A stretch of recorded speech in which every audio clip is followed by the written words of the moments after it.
2030, it will be illegal to sell a diesel or petrol car for almost everybody. That's really close, right? That's 5 years' time. And you can have two choices for a new car. You can choose a hybrid car, which is when there's a battery in the car, and also it's petrol, normally petrol, not diesel. Petrol goes in, and the battery takes some of the strain, so it makes the car go a lot further with the same amount of petrol.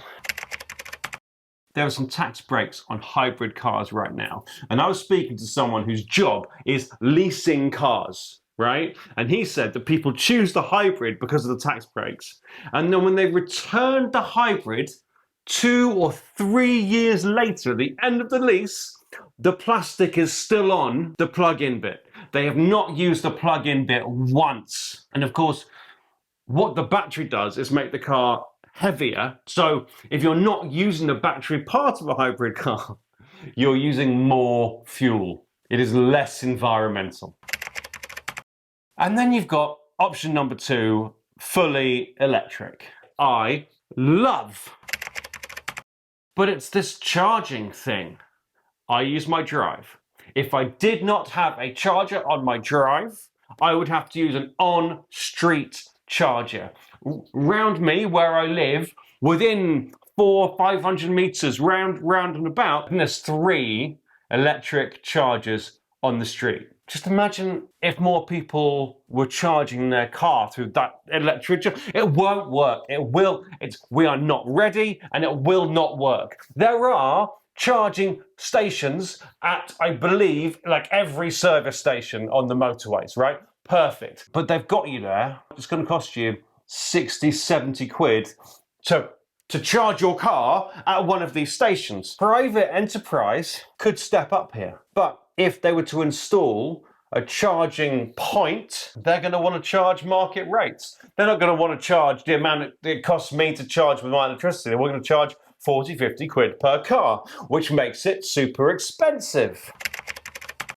So you get the third option, post-2030, which is your second-hand cars. Second-hand market's still going to be going fine. And when it comes to 2030, you can still going to go on the websites or go somewhere. All of these petrol and diesel cars will be available. Because there's going to be a shortage, so they run out, a lot of people are going to buy a petrol or diesel car in 2029. So they can sell things. There is a secondary piece of legislation that means from 2035, lots of cars have to be exactly zero emissions. But the second-hand car market after 2030 is going to be going off. We are not going to start seeing petrol stations closing down because not enough people are buying petrol for a long time yet.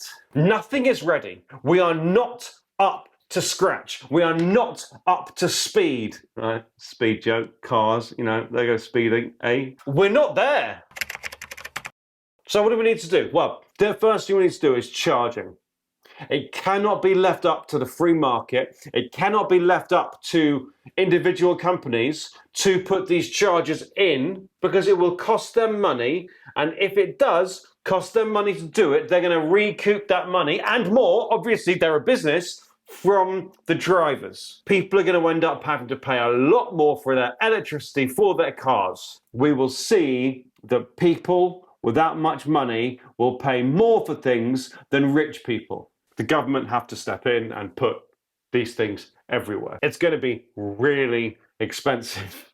Like really expensive to cover the whole country with charging points frequently enough down every single road where people park. It's a lot of money. And this government famously don't have any money. So that's off. So maybe we'll have to be the free market and then we subsidize. I don't know. Regulation is to come in. We need to do something. We need to do something now because 5 years isn't very long. There's less infrastructure involved in gigabit broadband. Boris Johnson was talking about gigabit broadband in 2018. We still haven't got that across the country. This is a lot. We also need communication because we need to talk about what's good about electric cars and what's not good about electric cars. People talk about range oh, I don't want a car that's got less than 300-mile range or whatever. I mean, first of all, electric cars do have that. Secondly, it's quite rare that most people have to drive 150 miles each way. In America, maybe. In America, they drive 150 miles just to get a cup of milk. We need to communicate. We need to talk about electric cars. Again, the free market isn't doing it. Businesses aren't doing it on their own. If the government wants to ban it, they've got to pave the road to ban it. And then, the cars, they have to be cheaper prices. They're still quite expensive. There's lots and lots of mid-priced electric cars right now, but there aren't many cheap electric cars, and the second-hand market for cars is difficult because they don't last nearly as long.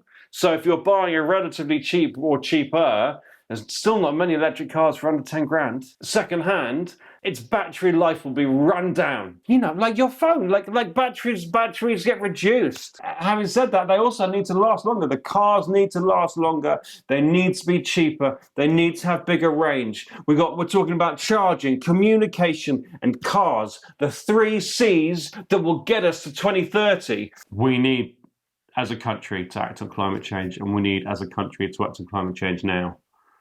2030, when it was set, was a decent target, but we haven't made any progress towards that target. So either we need to make progress, or we need to be clear with people we're not going to be able to do that target.